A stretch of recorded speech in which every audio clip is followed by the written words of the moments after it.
نماز میں سجدے کی وجہ سے ماتھے پر نظر آنے والے نشانات کے پیچھے کیا راز ہے؟ ایک دفعہ کسی نے حضور اکرم صلی اللہ علیہ وآلہ وسلم سے سوال پوچھا، کچھ مردوں کو نماز میں طویل سجدوں کی وجہ سے ماتھے پر نشان پڑ جاتا ہے، تو کیا وہ نماز کا نور ہے؟ یہ نشان خواتین کے ماتھے پہ کیوں نہیں ہوتا؟ کیا عورتوں کی نماز جعلی؟ بسم اللہ الرحمن الرحیم۔ کیا آپ نے کبھی کسی کے ماتھے پر ایک گہرا سا نشان دیکھا ہے؟ وہ نشان جو اکثر نماز پڑھنے والوں کے ماتھے پر نظر آتا ہے۔ کیا آپ نے کبھی سوچا ہے کہ یہ نشان آخر کیوں بنتا ہے؟ کیا واقعی عبادت کا نور ہوتا ہے یا صرف ایک عام سا جسمانی اثر؟ اور اگر یہ ایک نور ہے تو پھر یہ نشان عورتوں کے ماتھے پر کیوں نہیں ہوتا؟ کیا عورتیں کم عبادت گزار ہوتی ہیں یا اس کے پیچھے کوئی اور راز چھپا ہوا ہے؟ اکثر لوگ کہتے ہیں کہ جس کے ماتھے پر جتنا گہرا نشان ہو وہ اتنا ہی زیادہ نمازی اور پرہیزگار ہوتا ہے، اور پھر لوگ تو یہاں تک سمجھتے ہیں کہ یہ اللہ پاک کی طرف سے ایک خاص پہچان ہے۔ لیکن سوال یہ ہے کہ کیا واقعی ایسا ہے یا ہم صرف ظاہری چیزوں کو دیکھ کر فیصلہ کر رہے ہیں؟ ذرا ایک لمحے کے لیے سوچیں، اگر کسی کے ماتھے پر نشان نہ ہو تو کیا اس کا مطلب ہے کہ وہ اللہ پاک کے قریب نہیں ہے؟ اور اگر کسی کے ماتھے پر نشان ہو تو کیا وہ لازمی اللہ کا محبوب بندہ ہے؟ یہ وہ سوالات ہیں جو آج بہت سے لوگوں کے ذہنوں میں گردش کر رہی ہیں، اور شاید آپ کے ذہن میں بھی ہوں۔ لیکن اس سے پہلے کہ ہم اس راز کو سمجھیں، آئیے ایک بنیادی حقیقت کو سمجھتے ہیں کہ نماز میں سب سے اہم عمل کیا ہے۔ وہ لمحہ جب بندہ اپنے رب کے سب سے زیادہ قریب ہوتا ہے، جی ہاں، سجدہ وہ مقام ہے جہاں انسان اپنی پیشانی زمین پر رکھ کر اپنی عاجزی کا اظہار کرتا ہے، اور یہ وہ لمحہ ہے جب انسان اپنے رب کے سامنے مکمل طور پر جھک جاتا ہے۔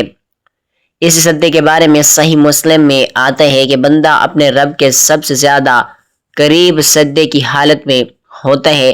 تو سوال یہ ہے کہ جو عمل انسان کو اللہ پاک کے سب سے زیادہ قریب لے جاتا ہے، کیا اس کا اثر صرف ماتھے پر ایک نشان کی صورت میں ظاہر ہوتا ہے یا اس کا اصل اثر کہیں اور ہوتا ہے؟ قرآن مجید میں بھی مومنوں کی ایک نشانی بیان کی گئی ہے کہ ان کے چہروں پر سجدوں کی اثرات ہوتے ہیں۔ لیکن یہاں ایک اور اہم سوال پیدا ہوتا ہے کہ کیا اس آیت میں نشان سے مراد یہی ظاہری باغ ہے یا داغ ہے یا کچھ اور؟ کیا یہ نور دل کا ہوتا ہے یا واقعی ماتھے پر نظر آنے والا نشان؟ یہی وہ نقطہ ہے جہاں بہت سے لوگ غلط فہمی کا شکار ہو جاتے ہیں، اور یہی وہ مقام ہے جہاں ہمیں رک کر سوچنے کی ضرورت ہوتی ہے، کیونکہ ہر وہ چیز جو نظر آتی ہے ضروری نہیں کہ وہی حقیقت بھی ہو، اور ہر وہ چیز جو نظر نہیں آتی وہ بے اہم بھی نہیں ہوتی۔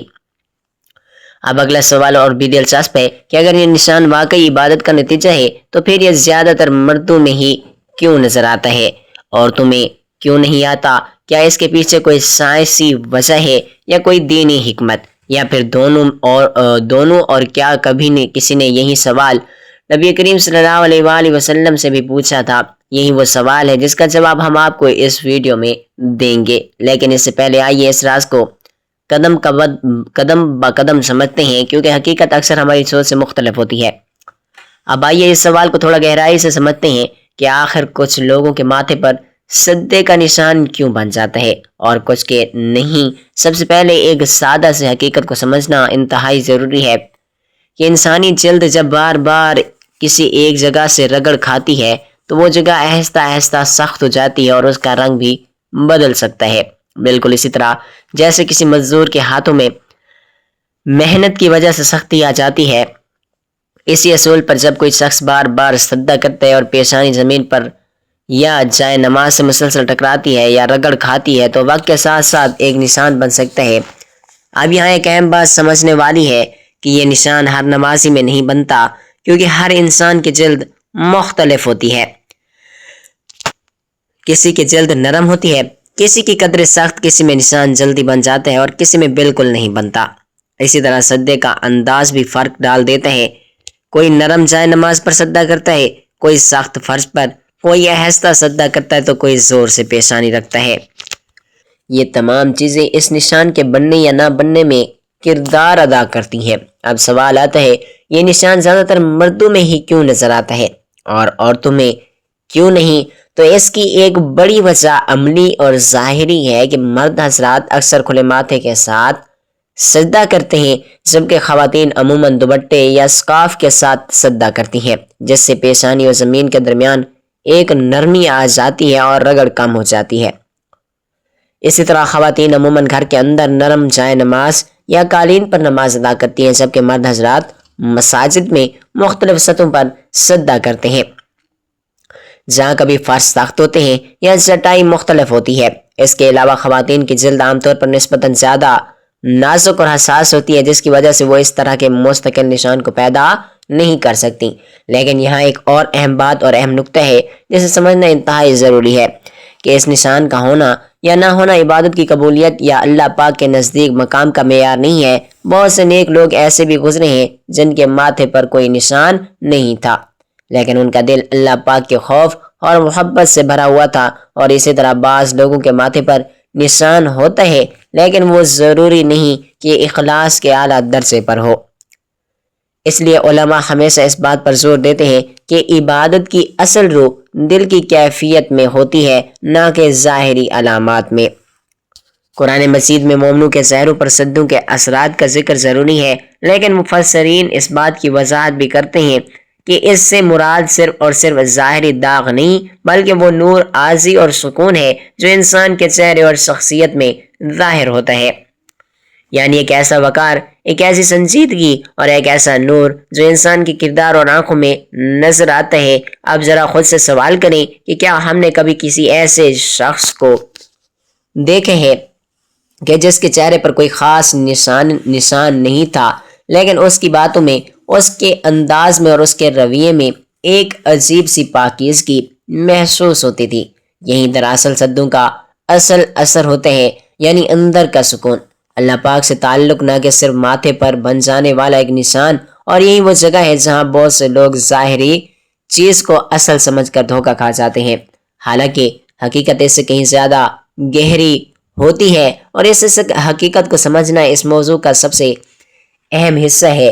اب ذرا اس موضوع کو دینی نقطۂ نظر سے مزید گہرائی میں سمجھتے ہیں، کیونکہ صرف ظاہری مشاہدہ کافی نہیں ہوتا، بلکہ اصل رہنمائی ہمیں دین سے ملتی ہے۔ سب سے پہلے یہ بات ذہن میں رکھیں، اسلام میں عبادت کا دار و مدار نیت اور اخلاص پر ہے، نہ کہ ظاہری علامات پر۔ اس لیے صحیح بخاری میں مشہور حدیث پاک ہے کہ اعمال کا دار و مدار نیتوں پر ہے، یعنی انسان جو بھی عمل کرتا ہے اس کی اصل قدر اس کی نیت کے مطابق ہوتی ہے۔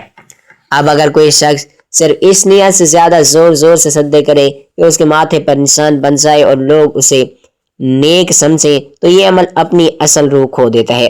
بلکہ بعض علماء نے یہاں تک کہا ہے کہ اگر انسان جان بوجھ کر ایسا کرے تو یہ ریاکاری کے زمرے میں آ سکتا ہے، اور ریاکاری وہ چیز ہے جس کے بارے میں سخت وعید آئی ہے۔ اس کے برعکس اگر کوئی شخص خالص نیت کے ساتھ نماز پڑھتا ہے، عاجزی کے ساتھ سجدہ کرتا ہے، لیکن اس کے ماتھے پر کوئی نشان نہیں بنتا، تو اس کی عبادت میں کوئی کمی نہیں آتی۔ یہی وجہ ہے کہ صحابہ کرام رضی اللہ تعالیٰ عنہ کی زندگیوں کو دیکھیں تو ہمیں اصل معیار اخلاص اور تقوی ہی نظر آتا ہے، نہ کہ ظاہری نشان۔ مثال کے طور پر حضرت عمر بن خطاب رضی اللہ تعالیٰ عنہ کا واقعہ ملتا ہے کہ وہ راتوں کو اللہ پاک کے خوف سے روتے تھے اور ان کے چہرے پر آنسوؤں کے نشانات ہوتے تھے، لیکن ان کی پہچان ماتھے کے کسی نشان سے نہیں بلکہ ان کے عدل، تقوی اور اللہ پاک کے ڈر سے تھی۔ اسی طرح حضرت علی ابن طالب رضی اللہ تعالیٰ عنہ کی عبادت کا حال دیکھیں تو ان کی نمازوں میں ایسا خشوع و خضوع ہوتا تھا کہ دنیا سے بے خبر ہو جاتے تھے، لیکن کہیں یہ بات نہیں ملتی کہ انہوں نے عبادت کو ظاہری نشان کے ذریعے ظاہر کرنے کی کوشش کی ہو، بلکہ اس کا اصل کمال دل کی کیفیت میں تھا۔ اسی طرح ایک اور اہم نقطہ یہ ہے کہ بعض اوقات انسان کے چہرے پر جو نور آتا ہے وہ اس کے اخلاق، اس کے صبر، اس کی سچائی اور اس کے اللہ پاک سے تعلق کی وجہ سے ہوتا ہے، نہ کہ کسی جسمانی نشان کی وجہ سے۔ اس لیے بزرگان دین ہمیشہ اس بات کی تاکید کرتے ہیں کہ اپنے باطن کو سنوارو، کیونکہ ظاہر خود بخود سنور جائے گا۔ اب یہاں ایک سوال اور پیدا ہوتا ہے، اگر یہ نشان اصل معیار نہیں تو پھر کچھ لوگوں کے چہروں پر ایک خاص نور کیوں نظر آتا ہے؟ اس کا جواب یہ ہے کہ جب انسان مسلسل اللہ پاک کی عبادت کرتا ہے، گناہوں سے بچتا ہے، دل کو صاف رکھتا ہے، تو اس کا اثر اس کے چہرے، اس کی آنکھوں اور اس کے اندر میں ظاہر ہونے لگتا ہے۔ اور یہی وہ چیز ہے جسے اصل میں نور کہا جاتا ہے، نہ کہ صرف ماتھے پر ایک نشان، اور یہی وہ حقیقت ہے جسے سمجھنا بہت ہی ضروری ہے تاکہ ہم ظاہری چیزوں کے دھوکے میں نہ آئے بلکہ اصل روح کو پہچان سکیں، کیونکہ دین ہمیں ہمیشہ باطن کی اصطلاح کی طرف بلاتا ہے، نہ کہ صرف ظاہر کی نمائش کی طرف۔ اب اس موضوع کو ایک اور اہم زاویے سے سمجھتے ہیں تاکہ بات مکمل طور پر واضح ہو جائے، کیونکہ اکثر لوگ یہاں ایک بہت بڑی غلط فہمی کا شکار ہو جاتے ہیں، اور وہ یہ کہ ظاہری نشان کو ہی دین کا معیار سمجھ لیتے ہیں، حالانکہ اسلام نے بار بار ہمیں اس بات کی تعلیم دی ہے کہ اللہ تعالیٰ انسان کے ظاہر کو نہیں بلکہ اس کے دل اور اعمال کو دیکھتا ہے۔ اس لیے صحیح مسلم میں آتا ہے کہ اللہ تمہاری شکلوں اور مال کو نہیں دیکھتا بلکہ تمہارے دلوں اور اعمال کو دیکھتا ہے۔ اب ذرا اس بات پر تو غور کریں، اگر کسی کے ماتھے پر نشان ہو لیکن اس کے دل میں تکبر ہو، لوگوں کو حقیر سمجھتا ہو یا اپنی عبادت پر غرور کرتا ہو، تو کیا یہ نشان اسے اللہ پاک کے قریب کر دے گا؟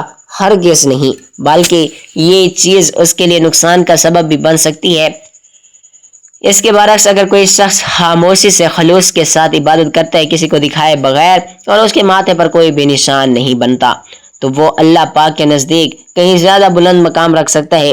اس لیے بزرگان دین ہمیشہ اس بات سے ڈراتے تھے کہ کہیں عبادت دکھاوے کا ذریعہ نہ بن جائے۔ یہاں ایک اور اہم پہلو بھی سمجھنا ضروری ہے کہ بعض اوقات انسان خود بھی لاشعوری طور پر نشان کو اہمیت دینے لگتا ہے۔ وہ آئینے میں دیکھتا ہے، خوش ہوتا ہے، اس کے ماتھے پر نشان آ گیا، وہ آہستہ آہستہ اس کے دل میں ایک ہلکی سی خود پسندی پیدا ہو جاتی ہے۔ یہی وہ مقام ہے جہاں عبادت کی روح متاثر ہونے لگتی ہے۔ اس لیے نیک لوگ ہمیشہ اپنی عبادت کو چھپانے کی کوشش کرتے تھے تاکہ ان کے دل میں ریاکاری بوجھ نہ آئے۔ اب اگر ہم خواتین کے حوالے سے دوبارہ سوچیں تو ہمیں یہ بات اور بھی واضح ہو جاتی ہے کہ چونکہ ان کے ماتھے پر عام طور پر ایسا کوئی نشان نہیں بنتا، تو کیا اس کا مطلب یہ ہے کہ ان کی عبادت کم ہے؟ نہیں، ہرگز نہیں، بلکہ بہت سی خواتین ایسی ہوتی ہیں جو انتہائی خشوع و خضوع کے ساتھ نماز ادا کرتی ہیں، راتوں کو اٹھ کر تہجد پڑھتی ہیں، آنسو بہاتی ہیں اور اللہ پاک سے گہرا تعلق رکھتی ہیں، لیکن ان کی عبادت کا اثر ان کے کردار اور ان کے صبر، ان کی نرمی اور ان کے اخلاق میں نظر آتا ہے، نہ کہ ماتھے پر کسی نشان کی صورت میں۔ اور یہی دراصل اصل معیار ہے، یعنی انسان کا اندرونی حال، اس کا اللہ سے تعلق اور اس کی نیت، نہ کہ کوئی ظاہری علامت۔ یہی وہ نقطہ ہے جو ہمیں اس پورے معاملے میں سمجھنا سب سے زیادہ ضروری ہے، کیونکہ اگر ہم اس بات کو سمجھ گئے تو ہم کبھی بھی کسی کو صرف ظاہری نشان کی بنیاد پر جج نہیں کریں گے، اور نہ ہی خود اس چیز کو اپنی عبادت کا مقصد بنائیں گے، بلکہ ہم اپنی توجہ اس چیز پر رکھیں گے جو واقعی اللہ پاک کے نزدیک اہم ہے، یعنی اخلاص، تقوی اور دل کی پاکیزگی۔ اور یہی وہ راستہ ہے جو انسان کو حقیقت میں کامیابی کی طرف لے جاتا ہے۔ اور اب وہ سوال جس کا جواب جاننے کے لیے آپ شروع سے اس پوری گفتگو کے ساتھ جڑے رہے، کیا واقعی کسی نے یہ سوال نبی پاک صلی اللہ علیہ وآلہ وسلم سے پوچھا تھا کہ کچھ لوگوں کے ماتھے پر سجدوں کی وجہ سے نشانات پڑ جاتے ہیں، تو کیا یہ عبادت کا نور ہے، اور یہ خواتین کے ماتھے پر کیوں نہیں ہوتا؟ تو یہاں سب سے اہم اور دیانتدارانہ بات یہ ہے کہ اس طرح کا کوئی واضح اور مستند واقعہ یا حدیث میں ہمیں صحیح بخاری یا صحیح مسلم میں اس مخصوص انداز سے نہیں ملتا جس میں یہ سوال اور جواب اسی شکل میں بیان ہوا ہو۔ اس لیے ہمیں اس معاملے میں احتیاط سے بات کرنی چاہیے اور ایسی کسی بات کو نبی کریم صلی اللہ علیہ وآلہ وسلم کی طرف منسوب نہیں کرنا چاہیے جس کی پختہ دلیل معشود نہ ہو۔ البتہ قرآن مجید میں جو آیت ہے کہ مومنوں کے چہروں پر سجدوں کے اثرات ہوتے ہیں، تو مفسرین نے اس کی وضاحت کی ہے کہ اس سے مراد صرف ماتھے کا ظاہری نشان نہیں ہے، بلکہ وہ نور، عاجزی، خشوع و خضوع اور سکون ہے جو انسان کے چہرے اور شخصیت میں ظاہر ہوتا ہے، یعنی ایک نور جو دل سے نکل کر چہرے پر آتا ہے، نہ کہ صرف جلد پر بننے والے ایک داغ۔ اب اگر ہم اس پوری بات کا خلاصہ کریں تو حقیقت بہت سادہ ہے، لیکن ہم اکثر اسے پیچیدہ بنا دیتے ہیں۔ ماتھے پر بننے والا نشان ایک جسمانی اثر ہو سکتا ہے جو بار بار سجدہ کرنے سے پیدا ہوتا ہے۔ یہ ہر انسان میں نہیں بنتا، اور نہ ہی یہ عبادت کی قبولیت یا اللہ پاک کے قرب کا معیار ہے۔ اصل چیز وہ ہے جو نظر نہیں آتی، یعنی نیت و اخلاص، عاجزی اور اللہ سے تعلق۔ اس لیے ہمیں اپنی عبادت کو ظاہری علامتوں سے نہیں بلکہ دل کی کیفیات سے جوڑنا چاہیے۔ ہمیں یہ نہیں دیکھنا چاہیے کہ ہمارے ماتھے پر نشان بن رہا ہے یا نہیں بن رہا، بلکہ یہ دیکھنا چاہیے کہ ہمارے دل میں اللہ پاک کی محبت بڑھ رہی ہے، کیا ہماری نماز ہماری برائیوں سے ہم کو روک رہی ہے، کیا ہمارا اخلاق بہتر ہو رہا ہے، کیونکہ یہی وہ چیزیں ہیں جو اللہ پاک کے نزدیک اصل اہمیت رکھتی ہیں۔ اور آخر میں ایک چھوٹی سی نصیحت کہ اپنی عبادت کو خالص رکھیں، اسے دکھاوے یا لوگوں کی نظر کے لیے نہ رکھیں، بلکہ کیونکہ یہ عمل صرف اللہ پاک کے لیے ہوتے ہیں اور وہی سب سے قیمتی ہوتا ہے۔ اگر آپ کو یہ بات سمجھ آ گئی تو اسے دوسروں تک ضرور پہنچائیں تاکہ وہ بھی اس غلط فہمی سے بچ سکیں اور اپنی عبادت کو صحیح معنوں میں بہتر بنا سکیں۔ آپ جانتے ہیں ایک چھوٹی سی بات آپ دل میں بٹھا لیجیے کہ ہم اکثر لوگوں کو ان کے ظاہر سے کیوں پہچاننے لگتے ہیں، کبھی ماتھے کے نشان سے اور کبھی لباس سے، لیکن حقیقت یہ ہے کہ اللہ تعالیٰ کے ہاں اصل پہچان صرف اور صرف دل کی ہوتی ہے۔ ہو سکتا ہے جس شخص کے ماتھے پر کوئی نشان نہ ہو تو وہ راتوں کو اٹھ اٹھ کر اپنے رب کے سامنے آنسو بہاتا ہو، اور ہو سکتا ہے یہ جس کے ماتھے پر نشان ہو اسے خود بھی اپنے دل کا حال معلوم نہ ہو۔ اس لیے کبھی بھی اپنی عبادت کو لوگوں کی نظروں سے نہ تولیں، بلکہ ہمیشہ یہ دیکھیں کہ میرا رب مجھ سے راضی ہے یا نہیں۔ اللہ تعالی ہم سب کو خالص نیت کے ساتھ عبادت کرنے کی توفیق عطا فرمائے اور ہماری نمازوں میں خشوع و خضوع پیدا فرمائے اور ہمارے دلوں کو ریاکاری بغض سے پاک فرمائے اور ہمیں ان لوگوں میں شامل فرمائے جن کے چہرے قیامت کے دن نور سے روشن ہوں گے، آمین۔ اگر یہ بات آپ کے دل کو لگی ہو تو اسے دوسروں تک ضرور پہنچائیں، شاید آپ کے ایک شیئر سے کسی کی نیت درست ہو جائے اور کسی کی عبادت میں اخلاص آ جائے۔ اللہ آپ کا حامی و ناصر ہو، آمین ثم آمین۔ ناظرین کمنٹ باکس میں اللہ تعالیٰ کے 99 ناموں میں سے کوئی ایک نام ضرور ٹائپ کریں۔ اللہ حافظ۔ اللہ تعالیٰ ہم سب کا حامی و ناصر ہو، آمین۔ جزاک اللہ۔